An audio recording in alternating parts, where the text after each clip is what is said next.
आइए जानते हैं आज की कुछ प्रमुख अंतर्राष्ट्रीय खबरों को। पहले एक नजर आज की हेडलाइंस पर। सिमट में सेना की 25 से 28 इमारतों में भी आई दरारें, जवान किए गए शिफ्ट, आर्मी चीफ ने दी जानकारी।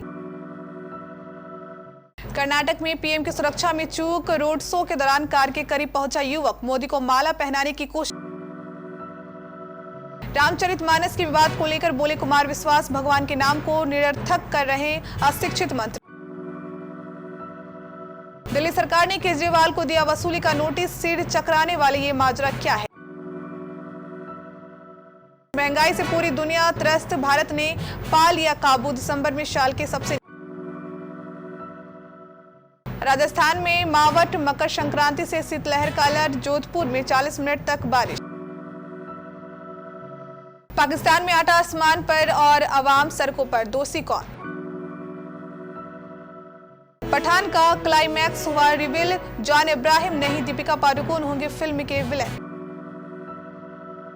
बीच मैदान आग बबूला हुआ पाकिस्तानी अंपायर, प्लेयर ने पकड़ लिए पैर। जोशीमठ में भूधसाओं का असर भारतीय थल सेना के परिसर में भी पड़ रहा है। Army chief general Manoj Pande ने बताया कि सेना की करीब 25 से 28 इमारतों में दरारें आई हैं। उन्होंने बताया कि जवानों को अस्थायी रूप से जोशीमठ से शिफ्ट किया गया है। उन्होंने कहा कि जरूरत पड़ने पर सेना के जवानों को ओली या अन्य जगहों पर भी शिफ्ट किया जा सकता है। Army chief general Manoj Pande ने 15 जनवरी को थल सेना दिवस से पहले प्रेस कॉन्फ्रेंस की। इस दौरान उन्होंने बताया कि जहां तक जोशीमठ से माना जाने वाले रोड की बात है तो वहां कुछ दरारें आई हैं। इसे बीआरओ ठीक कर रहा है। हालांकि इससे हमारी ऑपरेशन रेडियंस पर कुछ असर नहीं पड़ा है। जोशीमठ एलएसी से सिर्फ 100 किलोमीटर दूर है। ऐसे में रणनीतिक तौर पर इसे काफी अहम क्षेत्र माना जाता है। ऐसे में जोशीमठ में सेना और आईटीबीपी जवानों की तैनाती है। कर्नाटक के हुबली में गुरुवार को प्रधानमंत्री नरेंद्र मोदी की सुरक्षा में चूक का मामला सामने आया। पीएम यहां युवा महोत्सव का उद्घाटन करने पहुंचे हैं। वे रोड शो कर रहे थे, तभी एक युवक दौड़ता हुआ उनकी कार के गेट तक पहुंच गया और उन्हें माला पहनाने की कोशिश करने लगा। हालांकि सुरक्षा कर्मियों ने युवक को फौरन रोक लिया। उधर पुलिस कमिश्नर ने सुरक्षा में चूक से इनकार किया है। इस घटना के कुछ देर बाद ही प्रधानमंत्री नरेंद्र मोदी ने यहां 26वें राष्ट्रीय युवा महोत्सव का उद्घाटन किया। प्रसिद्ध कवि कुमार विश्वास ने बिहार के शिक्षा मंत्री के विवादित बयान को लेकर पलटवार करते हुए कहा कि मंत्री चंद्रशेखर को शिक्षा की जरूरत है। कुमार विश्वास ने कहा कि बिहार के मंत्री भगवान के नाम को निरर्थक कर रहे हैं। दरअसल मंत्री चंद्रशेखर ने कहा था कि रामचरितमानस ग्रंथ दुनिया में नफरत फैलाने का काम करती है। चंद्रशेखर के इसी बयान को लेकर लोगों में रोष है। कुमार विश्वास ने कहा कि चंद्रशेखर को अपने अपने राम शो में भेजना चाहिए। बता दें कि यह कुमार विश्वास का ही शो है।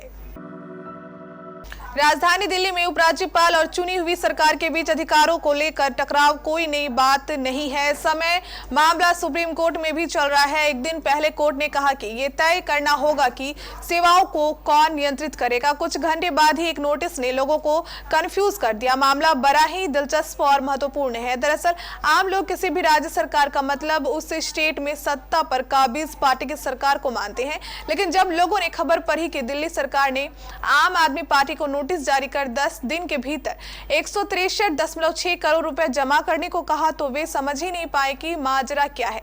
दिल्ली यानी राष्ट्रीय राजधानी क्षेत्र के कामकाज के लिए भले ही चुनी हुई सरकार हो, लेकिन दिल्ली सरकार की बात आएगी तो पावर सेंटर एलजी ही यह आदेश तो यही बात है। यही वजह है कि सूचना एवं प्रचार निर्देशालय ने दिल्ली के मुख्यमंत्री अरविंद केजरीवाल की पार्टी को 164 करोड़ रुपए की वसूली का नोटिस जारी किया है। महंगाई के मोर्चे पर सरकार को और जनता को बड़ी राहत मिली है। खुदरा महंगाई दर पिछले एक साल में सबसे नीचे पहुंच गई है।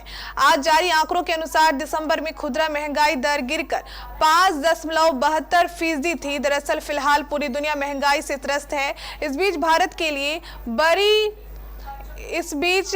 लिए बड़ी राहत की खबर आई है। दिसंबर में दर्ज खुदरा महंगाई दर पिछले 12 महीनों में सबसे कम रही है। महंगाई में गिरावट के मुख्य कारण दिसंबर में खाद्य पदार्थों की कीमतों में आई कमी है। खरमास का अंत करीब आते आते बिहार की गरमाई राजनीति पर नीतीश कुमार ने पानी फेर दिया है। उन्होंने उपेंद्र कुशवाहा को डिप्टी सीएम बनाए जाने के अटकलों पर ये कहते हुए विराम लगाया, ये सब फालतू बात है। इससे पहले राजद और कांग्रेस कोटे से दो मंत्री और उपेंद्र कुशवाहा के डिप्टी सीएम की बात पटना की सियासी फिजा में तैर रही थी। तारीख तय करनी थी तो कोई भी शुभ काम मकर संक्रांति के बाद ही होगा, इसलिए खरमास के बाद का अघोषित कार्यक्रम रख दिया गया। अब अटकलों को फालतू बताकर नीतीश ने जिस तलखी से विराम लगा दिया है, उससे संन्यास तोड़ने को बेकरार बैठे उपेंद्र कुशवाहा को झटका लगा होगा। नीतीश ने 2 डिप्टी सीएम को भाजपाई करतब बताते हुए नई सरकार में इसकी जरूरत को नकार दिया।